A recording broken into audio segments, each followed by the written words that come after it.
How's it going? Tony here. Today, we're going to take a special look at the Vectrex.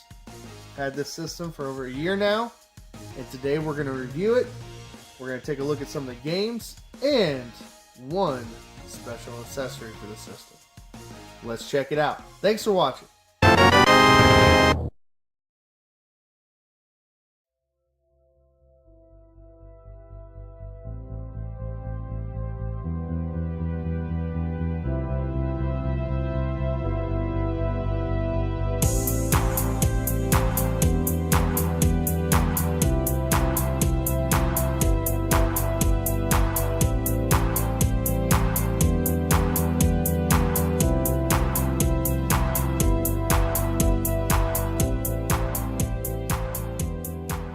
Alright guys, so before we get into some gameplay and the games themselves, let's talk about this neat little system.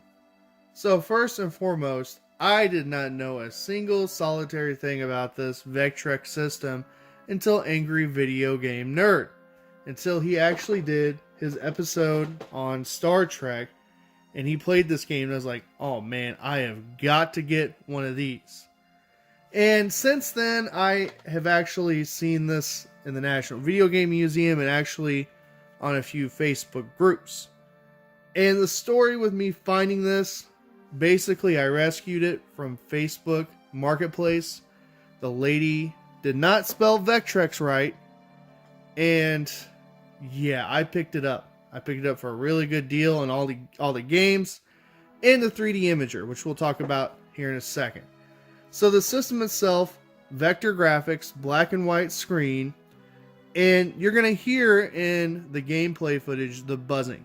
That's normal. That was very, very normal. Bad capacitors, and there's actually ways to fix it and to mod it, and there's actually a community out there that's all about this thing, and actually new games, new accessories, and getting rid of that buzzing sound. So let's look at the controller, and as you can see, pretty rudimentary, and you can actually plug in a second controller right here. My 3D imager is plugged in right now, and this actually doubles as the faceplate for the system. So when you're not playing this thing, you put it right here, and it kind of protects this whole speaker and control knobs and all that stuff. So yeah, it is black and white, and it is amazing. I am so happy to have this in my collection. So happy that it's down here in my game room, and I try to share this thing as much as I can. And I actually took it to Missouri Game Con last summer, and they have a video game museum. They actually asked me to bring this along, and I am going to continue to do that and just share this. It's really cool gaming history, and just an awesome collectible to have down here in the game room. So let's take a look at the games, and then we'll play some games. Now the really cool thing about the Vectrex is there's one pack-in game that's pre-installed onto the system, Mindstorm. We'll take a look at that here shortly. But here are the games that I have. Scramble, 3D Mindstorm, this is actually kind of a harder one to find. 3D Narrow Escape, this is another hard one to find. And I have all the 3D games, by the way. I already showed off Star Trek. 3D Coaster, Crazy Coaster. This game is probably one of the weirdest, wackiest games that I own in my collection, in my entire collection. Armor Attack. Clean Sweep, which is probably one of my favorites on the system. And yeah, there's Mindstorm as well. And I do like these little cartridges. They're not too big, and they just fit in on the side over here. There's a cartridge slot here on the side. You put it in, and when you turn it on, it just loads up Mindstorm. So let's take a look at the games, and then we'll take a look at the 3D imager. Okay, I'm going to turn it on. You guys are going to hear the buzzing sound. And I'm going to turn it all the way up, and I'll turn it down. That is so glorious.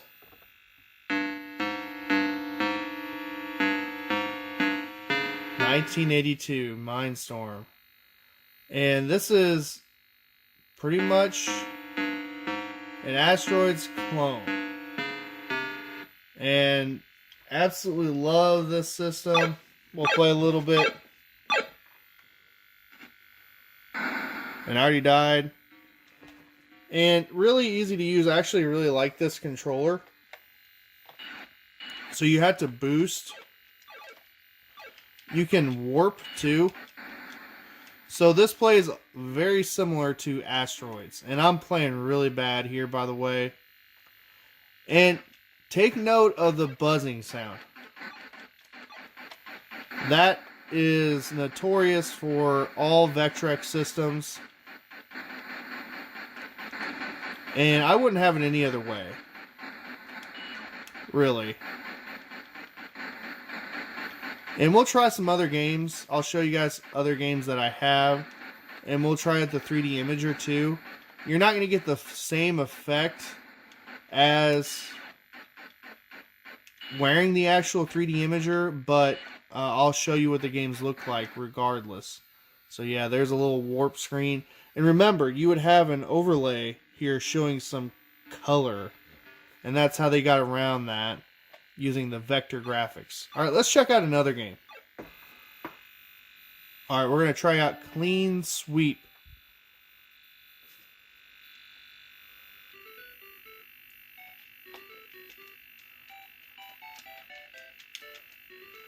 Love that soundtrack, by the way.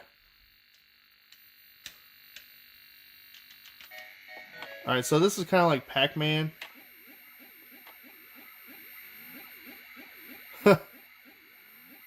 And you gotta avoid that monster coming to get you.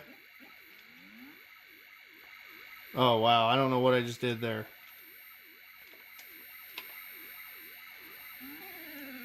I died. So this is a Pac-Man clone. And Atari did it. I mean, everybody did it. Everybody was copying Pac-Man. It was one of the biggest arcade games of all time. We know that. So yeah, you gotta have something like this on the system. Now the games themselves are not cheap. Okay, there's some that are pretty hefty. I think I gotta go in that little area, that little tunnel right there. I think I gotta go there. So yeah, there's Clean Sweep. Let's check out another game. So we're trying out Armor Attack. I didn't load. Let's try it again. And that's the problem with this Vectrex that I've seen. Is it probably needs a good cleaning. And you guys are, I'm showing this footage on purpose just to show you some of the troubles you might have with the system from 1982. And I think it's going to load this time. Nope, Mindstorm. Well, let's try it one more time. I think I recall having some issues with this particular game. So let's try it again.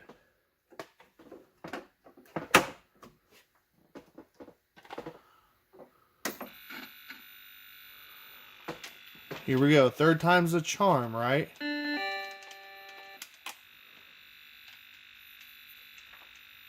Nope. Well, let's try another game. We're trying out Scramble. This is one I actually ordered off of Amazon. Let's turn it down a little bit.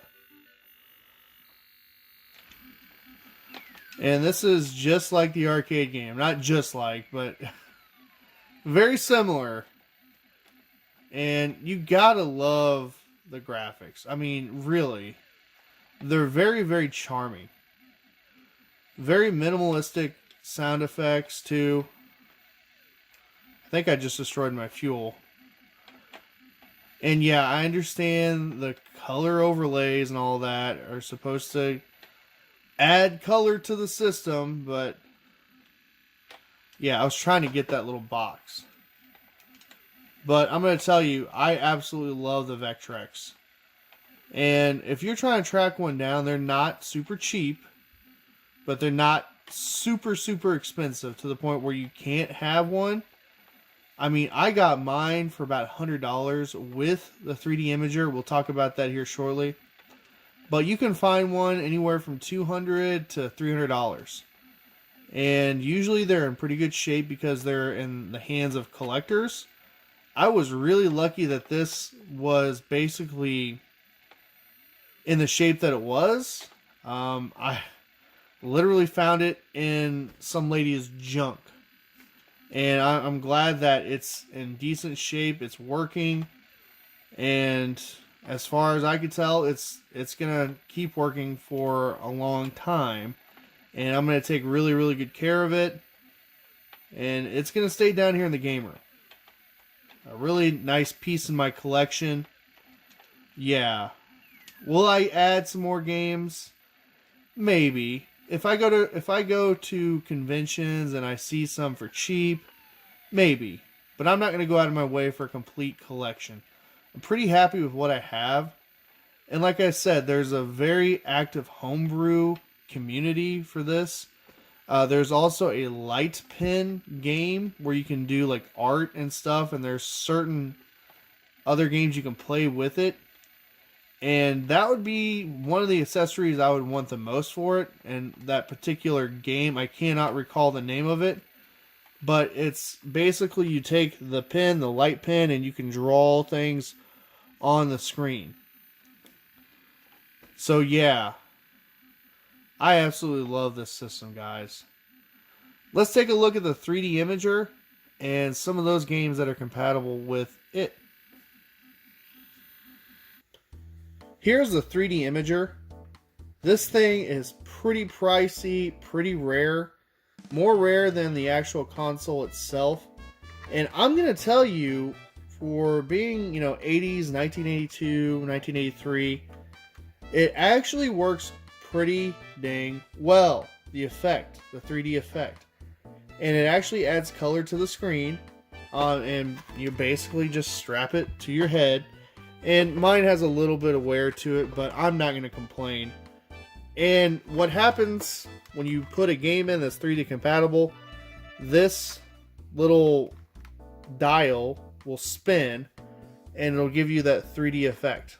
It's essentially like putting on a pair of 3D glasses, but a lot better. And I believe there's only 3 games that are compatible with this particular accessory. And this accessory goes anywhere. I've seen prices of $500 to $800. Now mine's not in the absolute best shape. It probably needs to be cleaned up a little bit, but I am not going to complain for the price that I paid for this thing. And the 3 games that I have for it, and I already showed them off. This one is really wild. Narrow Escape. This one's Strange. And then 3D Mindstorm. And to my knowledge, these are the only 3 games that are compatible with it. So let's try this sucker out. So here's the game itself. I'll show you guys. I'll talk about what I'm seeing when I'm actually wearing the thing. But if you don't have the 3D imager, this is what you see, an image like this. And it's kind of bizarre looking. And like I said, this is a really strange game. And basically the objective is to stay on the roller coaster. And when you're playing it, you see here that the dial here is spinning. And that gives you the effect of the 3D. And it actually colorizes the screen. So yeah, very, very, very strange game. Bizarre game. Strange choice. But I guess if you want kind of like a 3D perspective, first person point of view, that's what they were going for, I guess. And I've never made it to the end of this particular game. And pretty much anyone and everyone that I have over, I have them try this particular game. And they're like, yeah, this is bizarre stuff. So next, I'm going to tell you guys what I'm seeing with the actual 3D imager on. So here I have the 3D imager on, and it's just really weird. Where's my controller? There it is. Okay, let's try this thing out. So I'm seeing the single track, and I'll try this a few times. I'm seeing the single track. There's actually red. They're red and blue, or red and green rather. And my hands are blue. And I don't fully understand how to stay on the cart, so to speak. But you like hold your hands up and you try to stay balanced with it, I guess.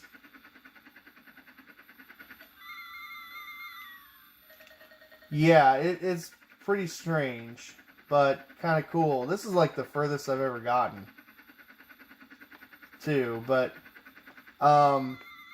is it worth tracking this particular item down for the price that it is? No, absolutely not. For the $500 price tag, no, heck no, or more. And these games are not cheap either. I believe this particular game is like $120. And the other ones are not, well, they're a little bit more affordable, but still not worth it. Honestly, I think I just made it. I just made it, not even thinking about it. And it just goes through. I don't know what that is. So yeah, the 3D effect is kind of cool. But yeah, you know, for being something from 1982... it's pretty effective and pretty cool. I actually let a few people try this out at Missouri Game Con, and they absolutely loved it. They thought it was a trip and a half. Now, I actually think this is better than the Virtual Boy, to be honest. Like the effects. Now, not graphically wise, but like the actual 3D effect and things coming at you. And there I go, falling off. So yeah, there you go. There's the Vectrex and the 3D imager. Final thoughts on the Vectrex. I love this system. And if you're into arcade machines, if you're into retro video games, like pre-Nintendo, Atari, all that stuff, track one down. They're kind of hard to find, but worth it, well worth it. And I love the vector graphics. It's just a neat little system. It's just so cool to have down here. I love sharing this thing at Missouri Game Con, and I love collecting for it. I'm so glad I have the 3D imager and these 3D games. Just kind of bizarre and weird, and I like weird. Should you get one? It just depends on your taste. It just depends on what you're looking for to collect for. But if you're just the average Nintendo, Sega Genesis, Game Boy, Game Gear, you know, that kind of generation, I really wouldn't get one. I would try to play one at the very least. And if you're interested and you're in the area, St. Charles, Missouri, this will be at Missouri Game Con 4 in August, the first Saturday in August. It'll be there. You guys can try it out. You get to play Mindstorm, and I may or may not let people play with the 3D imager. It is very, very expensive. I might protect it. I don't know. So if you're in the area and you've never played one, come check it out. And I love to share what I have and unique pieces like this. And I know it's not like ultra rare, but it is ultra cool. Let me know what you guys think of the Vectrex down in the comments below. Is it worth trying to track one down? Are you a part of the Vectrex community that does the modding, takes care of the buzzing, and does the homebrew stuff with the light pen and other games? Let me know down in the comments below. And suggest to me some homebrew games. Suggest to me a couple of games I should track down that I don't own. Let me know. Guys, thank you so much for watching. I've been waiting to do this one. Been waiting to review this thing, and it is so cool. So awesome. Thank you guys for watching, and I hope you enjoyed this video. Have a great rest of your day.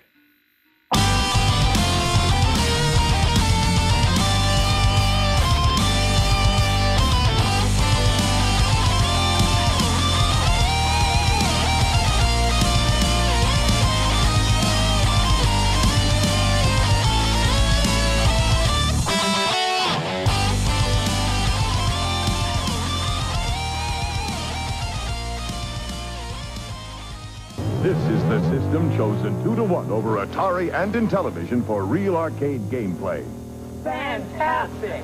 Presenting the revolutionary Vectrex arcade system. Ordinary home video games can't match the laser-sharp visual effects of Vectrex because only Vectrex has a real arcade screen built in. No TV set needed, so every Vectrex cartridge gives you real arcade gameplay that others can't. Vectrex, it stands alone.